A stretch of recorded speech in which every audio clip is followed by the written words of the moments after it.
उसके माता पिता उस समय तो वो वाल्मीकि घर में जन्मे थे, नेक्स्ट जीवन उनका ब्राह्मण के घर में हुआ और दोनों का फिर पति पत्नी का संयोग हुआ। परमात्मा निसंतान थे, वो उनको संतान नहीं थी। परमेश्वर उनको 2.5-3 वर्ष के बच्चे के रूप में मिले, लेकिन वो उनको घर ले आए। सब जगह आसपास सबको बताया किसी का बालक हो, किसी का बालक हो। राज दरबार में भी उसको दिखाया कि ये बच्चा हमें यहाँ मिला, कोई माता पिता बताता नहीं है। तो राजा ने भी कहा कि तुम रख लो अपने पास, कोई कभी आएगा किसी का होगा तो दे देंगे। तो परमात्मा उनके घर रहे, 6 महीने तक उनके पास रहे और परमात्मा उनको कहा करते बैठ के आसन पे कि आओ बच्चों, मेरे से नाम लो, दीक्षा लो, भजन करो, ये 2 दिन का जीवन है। तो वो माता पिता उसने धमकाते, तू हमारा दादा पाक गया हैं, हमने बच्चे बोलता है। एक आधी बार उनको खुरका धमका दिया। जब देखा कि ये नहीं मान रहे हैं, अंतर्ध्यान हो गए। जब वो अंतर्ध्यान हो गए तो उस बच्चे में मोह घना हो गया था। तो सारा जीवन उनका उसी की याद में बीत गया। अगला जन्म उनका फिर ब्राह्मण और ब्राह्मणी का हुआ। काशी के आसपास उनका जन्म हुआ। गौरी शंकर काशी में उसका नाम गौरी शंकर था, वो काशी बनारस में रहता था। उसकी पत्नी किसी आसपास के गांव में जन्मी, उनका संस्कार संयोग हुआ। तो काशी के अंदर गौरी शंकर, वही सुदर्शन जी के पिताजी गौरी शंकर ब्राह्मण हुए और उनकी माता सरस्वती नाम से गौरी शंकर के साथ पत्नी रूप में रही। गौरी शंकर जी भगवान शंकर के बहुत पुजारी थे और नेक आत्मा थे। उन आत्माओं ये पिछला स्वभाव संस्कार, चाहे किसी मजहब धर्म में जन्म ले इंसान, उसके साथ रहता है। अब वो ब्राह्मण कुल में जन्मे थे और ब्राह्मण काशी के तो तकरीबन उनका व्यवसाय यही था, रोजी रोटी बनाना, दुनिया को बहकाना, जंतर मंतर बताना, श्राद्ध निकलवाना, पिंड भरवाना, अटपट करना। लेकिन उनकी आत्मा नहीं मानती थी। वो केवल भगवान शंकर की महिमा गाते थे, शिव पुराण की कथा सुनाते थे। उस कथा से जो भी पैसा आ जाता था निर्वाह करते थे और शेष बच जाता था उसको भंडारे में लगा देते थे, संग्रह नहीं करते थे। जिस कारण से उनकी इस क्वालिटी से, इस गुण के कारण आम हिंदू के में उनके प्रति आम हिंदू की एक विशेष जो आस्था थी, जुबान पर चढ़े हुए थे सबके कि बड़ा नेक आदमी है, कोई लालच नहीं करता है, निस्वार्थ कथा सुनाता है। और जिस कारण से अन्य जो रोजी रोटी वाले ब्राह्मण थे, वो पांडे, वो गौरी शंकर से ईर्ष्या करा करते कि सब इससे की प्रशंसा करते हैं, ज़्यादा लोग इन्हीं की कथा सुनने जाते हैं। तो उसको नीचा दिखाने के लिए वो बहुत प्रयत्नशील थे, लेकिन उनकी कोई चल नहीं रही थी, दाल नहीं गल रही थी। इस बात का पता चला काजी और मुल्लाओं ने।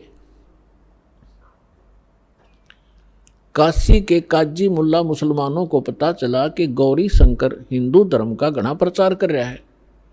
और उनको ये भी मालूम हुआ कि अन्य जो ब्राह्मण हैं, जिनको सभी गुरु रूप में मानते हैं ये हिंदू लोग, वो इससे ईर्ष्या करते हैं, इनके साथ नहीं है। जिस कारण से उन दोनों को, गौरी शंकर और सरस्वती को, वो निसंतान थे, उनका बालक बच्चा नहीं था कोई भी, उनको जबरदस्ती मुसलमान बना दिया। अपना जूठा पानी उनका सारा छिड़क दिया, उनके मुंह में डाल दिया। 10-5 हिंदू खड़े होकर देख रहे थे ब्राह्मण, उन्होंने जाकर सारे अनाउंसमेंट कर दी कि गौरी शंकर मुसलमान बन गया है, उसके घर नहीं जाना है, उसको अपने घर नहीं आने देना है, इसको गंगा में स्नान भी करना बंद कर दिया। गंगा घाट पर जहाँ ब्राह्मण लोग नहाया करते थे वहाँ मुसलमानों को अलाउड नहीं था स्नान करना उस गंगा में। और मुसलमान लोग इस गंगा की घनी परवाह भी ना करा करते नान को विशेष, क्योंकि उनके उस इतिहास में है ही नहीं। तो गौरी शंकर सरस्वती विवश हो गए, उनका नाम बदल दिया। गौरी शंकर का नाम धर दिया नूर अली और सरस्वती का नाम रख दिया नियामत। अपभ्रंश करके उनको सीधा नीरू और नीमा कहने लगे। अब कोई भी हिंदू उनके पास कथा सुनने नहीं जाता था, शिव की कथा वो कर नहीं सकते थे क्योंकि मुसलमान बन गए थे। रोजी रोटी निर्वाह की समस्या सामने आ खड़ी हुई।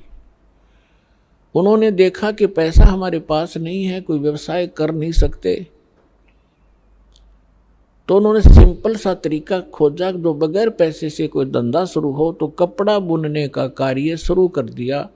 उसमें कुछ नहीं करना, 4 डंडे से गाड़ने होते हैं, 5-4 बस, वो जंगल में से काट लाए और चूल्हे का काम शुरू कर दिया। वो निसंतान थे, संतान नहीं थी।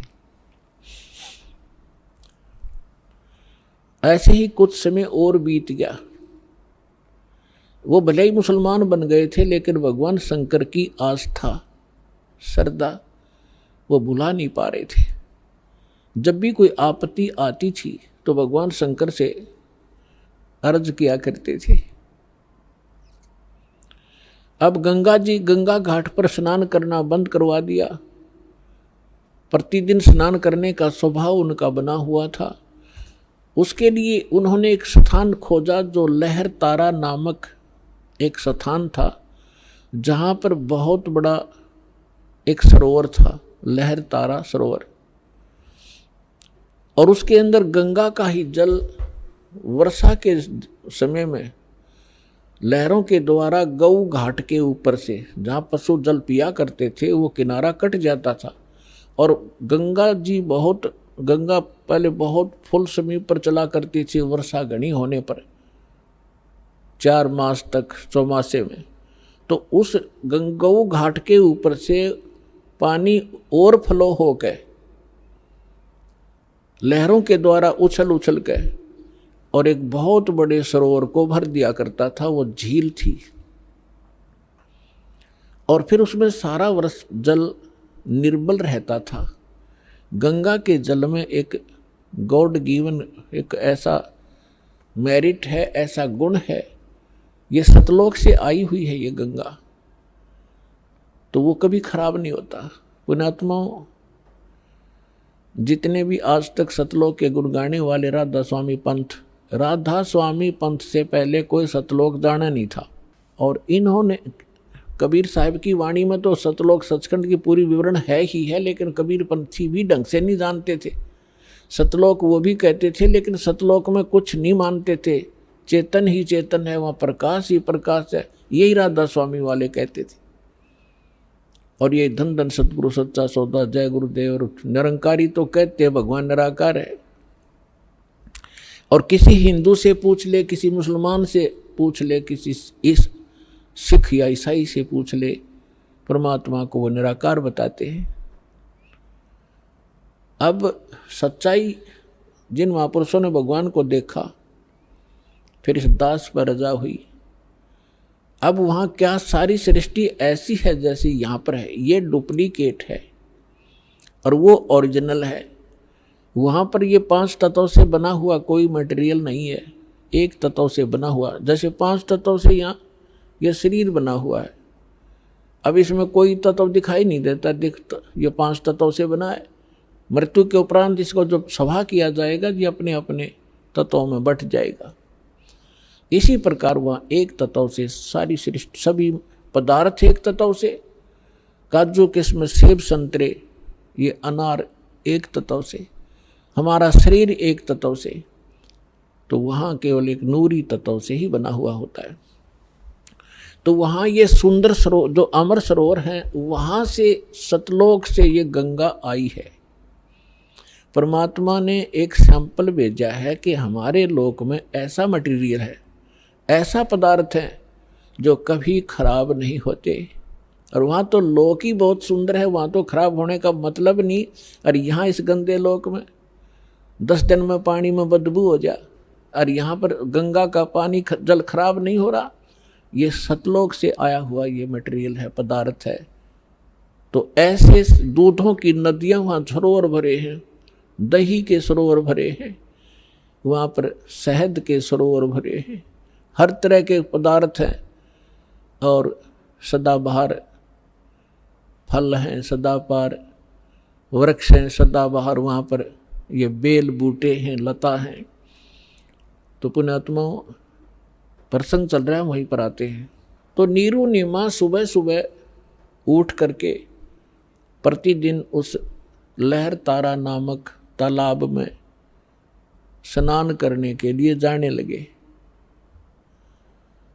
रूटीन बना हुआ था, गर्मी का मौसम था, जैसे ज्येष्ठ सुदी पूर्णमासी गर्मी का मौसम।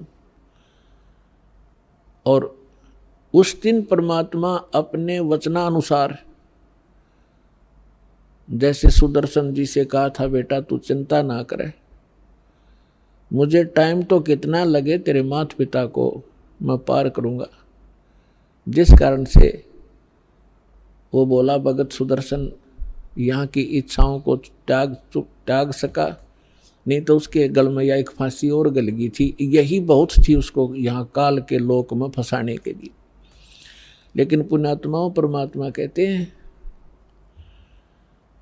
मेरी शरण में जब आप आ जाओगे, फिर मेरा काम है, तुम मेरी मर्यादा में रहना, मुझसे दूर ना होना, फिर मैं आप करूँगा तुम्हारे सारे काम। कैसे तुम्हें पार करना है वो फिर मेरी ड्यूटी है। अब जैसे परमात्मा ने एक फार्मूले बताए हैं, द्वार धनी के पड़ा रहे, धक्के धनी के खावे, 100 काल झकझोल ही पर द्वार छोड़ ना जावे।